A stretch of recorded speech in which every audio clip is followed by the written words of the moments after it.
शेतकरी, आम्ही शेतकऱ्यांची बाजू घेतोय. 12 जिल्ह्यातल्या शेतकऱ्यांचा विरोध आहे. मागच्या वर्षी आम्ही केलं तर यावर्षीही करतोय.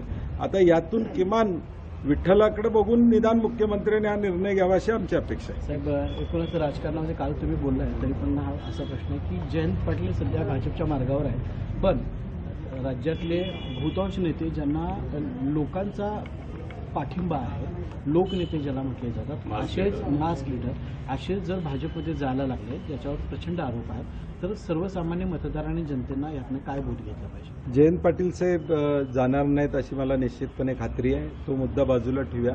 परंतु आज भाजपची अवस्था काय आहे, मूळ भाजपच्या लोकांची अवस्था या राज्यामध्ये काय आहे, कोल्हापूरमध्ये बघितलं तर हळवणकर साहेबांची अवस्था काय आहे आज, आणि म्हणून मूळ भाजपची लोक आज भाजपमध्ये पदावर नाही आहेत, परंतु बाहेरून काँग्रेस, राष्ट्रवादी, शिवसेना, उद्धव साहेब या सगळ्यांच्याकडून आलेलीच लोक आज पुढे आहेत. मंत्रिमंडळाचा हिशोब केला तर तुमच्या लक्षात येईल, मंत्रिमंडळात सुद्धा संख्या कुणाची आहे तर काँग्रेस, राष्ट्रवादी आणि लोकशाही मराठी ऐका, पहा, जागरूक रहा.